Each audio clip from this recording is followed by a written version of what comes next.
আসসালামু আলাইকুম প্রিয় ভিউয়ার্স, প্রথমে জানিয়ে দেব আমাদের হাতে থাকা সর্বশেষ আন্তর্জাতিক সংবাদ শিরোনাম। ইসরায়েলের উত্তরাঞ্চলে হামলা চালিয়েছে হিজবুল্লাহ।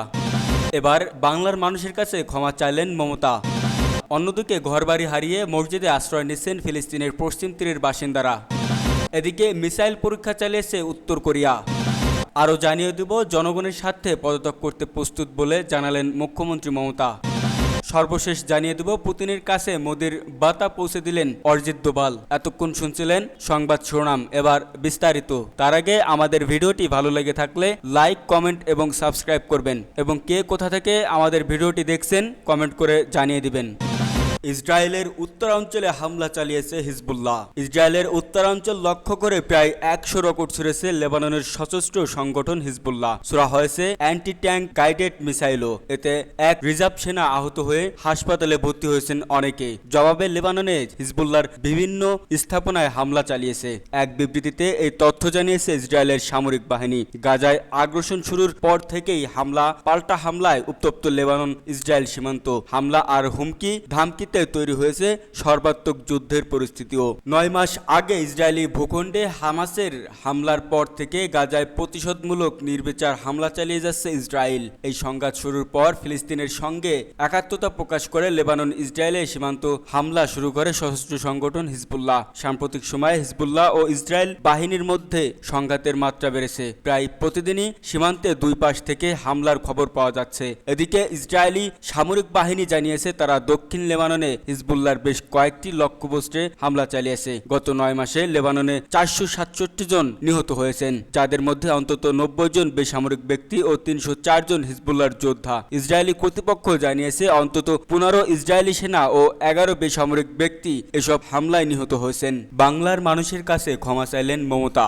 ভারতের পশ্চিমবঙ্গ রাজ্যের মুখ্যমন্ত্রী মমতা বন্দ্যোপাধ্যায় আরজিকর কাণ্ডের প্রতিবাদে আন্দোলনরত চিকিৎসকদের সঙ্গে বৈঠকের জন্য 2 ঘন্টার বেশি সময় বসে থেকেও তাদের দেখা পাননি। পরে সাংবাদিক সম্মেলন করে বাংলার মানুষের কাছে ক্ষমা চেয়েছেন মমতা। মূলত মঙ্গলবার থেকে কলকাতার স্বাস্থ্য ভবনের সামনে ধর্নায় বসেন জুনিয়র চিকিৎসকরা। পরে তাদের সঙ্গে বৈঠকে বসতে চান মুখ্যমন্ত্রী। তবে প্রথম থেকেই বৈঠকে বসার জন্য 2টি শর্ত জুড়ে দেন চিকিৎসকরা। এই বৈঠকের সরাসরি সম্প্রচার এবং 30 জন প্রতিনিধি নিয়ে নবান্নে বৈঠক করতে চেয়েছিলেন আন্দোলনকারীরা। তবে এই 2 শর্তের আপত্তি জানায় রাজ্য সরকার। বৈঠক ভেস্তে যাওয়ার পর বৃহস্পতিবার মমতা বলেন, 3 দিনের মধ্যে সমাধান করতে পারলাম না।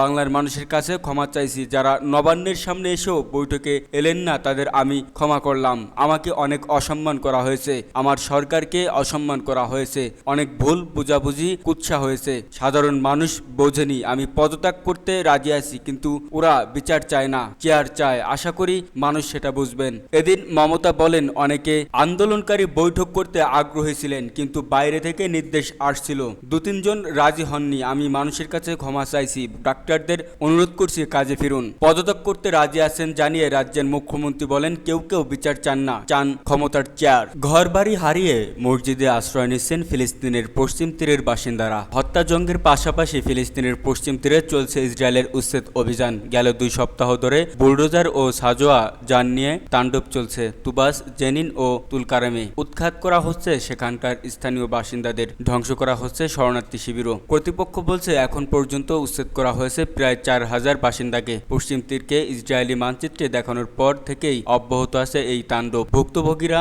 জানায়, আমাদের এই বাড়িটি আমার বাবা ও ভাইয়েরা মিলে কষ্ট করে বানিয়েছিলেন। আমি একদিন বাড়ি ফিরে দেখি সেখানে কিছুই নেই, পুরোটা জুড়ে ধ্বংসস্তূপ। এই যুদ্ধ আমার পরিবারকে আমার থেকে আলাদা করেছে, জানি না সামনে আরো কি আছে। আরেক ভুক্তভোগী জানায়, আমি এই ক্যাম্প ছেড়ে, আমার দেশ ছেড়ে কোথাও যাব না। আমি খোলা আকাশের নিচে আমার বাড়ির ধ্বংসস্তূপের উপর জীবনযাপন করব, তাও আমি পালাবো না। যা আমার পূর্বপুরুষের সাথে হয়েছে তা আমি নিজের সাথে হতে দেব না। শুধু তুলকামেই নয়, গেল 2 সপ্তাহ ধরে পশ্চিম তীরে তুবাস ও জেনিনেও অভিযান চালাচ্ছে ইসরায়েলি বাহিনী। বুলডোজার চালিয়ে ধ্বংস করে দিয়েছে শহরগুলোর সড়ক ও বহু গুরুত্বপূর্ণ স্থাপনা। জোরপূর্বক উচ্ছেদ করা হচ্ছে স্থানীয়দের। স্থানীয়রা জানায়, ইসরায়েলা আমাদের নিজেদের বাড়ি থেকেই আমাদের উচ্ছেদ করে দিয়েছে। আমার চোখের সামনে আমার বাড়ি ধ্বংস ধ্বংস হয়ে গেছে। ঘরবাড়ি হারিয়ে এখন মসজিদে আশ্রয় নিয়েছি। সম্প্রতি পশ্চিম তীরকে ইসরায়েলের মানচিত্রের অন্তর্ভুক্ত করার ঘোষণা দেন ইসরায়েলি প্রধানমন্ত্রী বেনিয়ামিন নেতানিয়াহু। এরপর থেকে চালানো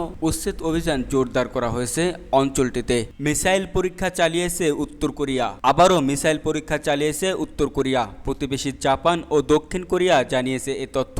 সিউলের দাবি, বৃহস্পতিবার 12 সেপ্টেম্বর ভোরে পূর্ব উপকূল থেকে ছোড়া হয় বেশ কয়েকটি স্বল্প পাল্লার আন্তঃমহাদেশীয় ক্ষেপণাস্ত্র। সাগরে পতিত হয়েছে সেগুলো, তবে কোনো ক্ষয়ক্ষতির তথ্য জানায়নি। পিয়ংইয়ং এর আচরণকে উস্কানিমূলক বলে আখ্যা দিয়েছে জাপান। দাবি, রাশিয়ার বিশেষজ্ঞদের সাথে নিয়ে এই পরীক্ষা চালানো হতে থাকে পারে। জাপানের কোস্ট গার্ডও এ ধারণা করছে উত্তর কোরিয়া থেকে একটি ব্যালিস্টিক ক্ষেপণাস্ত্র নিক্ষেপ করা হয়েছে, যা এর মধ্যে গিয়ে পড়েছে। উত্তর কোরিয়া সর্বশেষ গত 1 জুলাই ক্ষেপণাস্ত্র নিক্ষেপ করেছেন। তখন তারা দাবি করেছিল তারা সফলভাবে 4.5 টন ওজনের সুপার লার্জ ওয়ারহেড বহনে সক্ষম একটি নতুন ব্যালিস্টিক ক্ষেপণাস্ত্রের পরীক্ষা চালিয়েছে। গত কয়েক মাস ধরে দক্ষিণ কোরিয়ায় আবর্জনা বহনকারী বেলুন পাঠাচ্ছে উত্তর কোরিয়া, যার ফলে বিপাকে পড়তে হচ্ছে দক্ষিণ কোরিয়ার জনগণকে। জনগণের স্বার্থে পদত্যাগ করতে প্রস্তুত বলে জানালেন মুখ্যমন্ত্রী মমতা।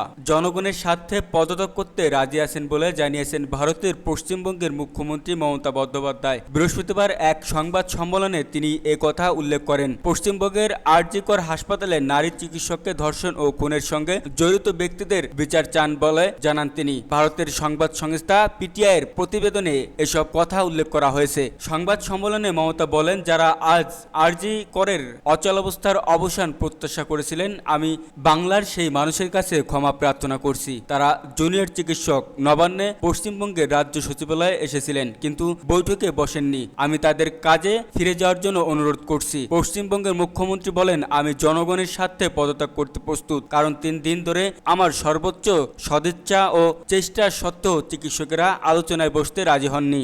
গত 9 আগস্ট কলকাতার আরজিকর মেডিকেল কলেজ হাসপাতালে ওই নারী চিকিৎসককে ধর্ষণের পর ঘটনায় পশ্চিমবঙ্গ সহ সারা ভারতে বিক্ষোভ শুরু হয়। এই ঘটনার সুষ্ঠু বিচারের দাবিতে পশ্চিমবঙ্গের চিকিৎসকেরা আন্দোলন চালিয়ে যান। আন্দোলনের চিকিৎসকদের অংশগ্রহণের ফলে রাজ্যের স্বাস্থ্য পরিষেবা ভেঙে পড়ার উপক্রম হয়েছে। আনন্দবাজার পত্রিকার খবরে বলা হয়, নবান্নের বৈঠক থেকে মমতা সুপ্রিম কোর্টের নির্দেশের প্রসঙ্গত তোলেন। তিনি বলেন, সুপ্রিম কোর্টের নির্দেশ অনুযায়ী সময় পেরিয়ে গেছে। আমি যতদূর জানি সুপ্রিম কোর্ট বলছে রাজ্য পদক্ষেপ করলে তারা বাধা দেবেন না, কিন্তু আমি কিছু করব না। বহু মানুষ চিকিৎসা পাচ্ছে না।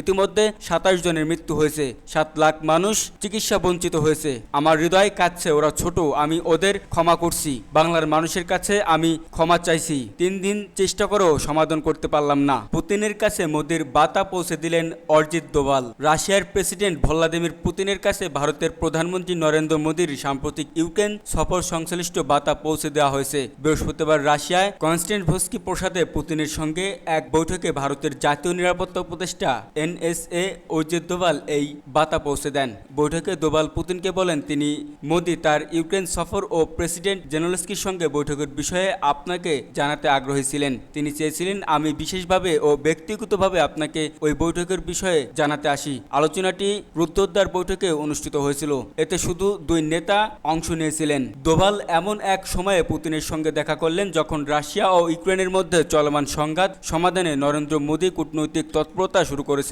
গত আগস্টে কিয়েভ সফর করেন মোদী। এর আগে মাসে পুতিনের সঙ্গে দেখা করেন তিনি। তখন 2 নেতার মধ্যে আলোচনা হয় কিছু আকর্ষণীয় পরিকল্পনা সম্পর্কে। কিয়েভের জেলেনস্কি জানিয়েছিলেন মোদী। জুলাইয়ে রাশিয়া ও আগস্টে ইউক্রেন সফরে মোদীর সঙ্গে ছিলেন অজিত দোভাল। রাশিয়ার বর্তমানে ব্রিক্স-ভুক্ত দেশগুলোর জাতীয় নিরাপত্তা উপদেষ্টার সম্মেলন চলছে। এই সম্মেলনে এক ফাঁকে পুতিন ও দোভালের মধ্যে বৈঠকটি অনুষ্ঠিত হয়েছে। এই বৈঠকে পুতিন আগামী 22 অক্টোবর রাশিয়ার কাজন শহরে ব্রিক্সের আসন্ন শীর্ষ সম্মেলনে মোদীর সঙ্গে একটি দ্বিপাক্ষীয় বৈঠকের প্রস্তাব দেন। তখন তারা নিজেদের আগের বৈঠকের আলোচনার বিষয়ে পর্যালোচনা করবেন এবং নতুন সম্ভাবনার রূপরেখা নির্ধারণ করবেন। এদিকে বৃহস্পতিবারই রাশিয়ার সেন্ট পিটার্সবার্গ শহরে চীনের পররাষ্ট্রমন্ত্রী ওয়াং ইর সঙ্গে বৈঠক করছেন অজিত দোভাল। এ বৈঠকে ব্রিক্সের জাতীয় নিরাপত্তা উপদেষ্টাদের সম্মেলনের ফাঁকে অনুষ্ঠিত হয়। ভারতের পররাষ্ট্র মন্ত্রণালয়ের এক বিবৃতিতে বলা হয়েছে, বৈঠকের সম্পর্ক উন্নয়নের লক্ষ্যে 2 দুই দেশের মধ্যে অমীমাংসিত বিভিন্ন বিষয় নিয়ে আলোচনা হয়। বিবৃতিতে বলা হয়, চীন ও ভারত দুই দেশের সীমান্তের line of actual control LAC নিয়ে এখনও যেসব সমস্যা রয়েছে সেগুলোর প্রাথমিক সমাধানে সম্প্রতি যেসব প্রচেষ্টা হয়েছে সেগুলো পর্যালোচনার সুযোগ তৈরি হয়েছে ওয়াং ই অর্জিত দোভালের বৈঠকে। এতে দুই দেশের সম্পর্ক পুনর্গঠন ও স্থিতিশীল করার সুযোগ তৈরি হবে।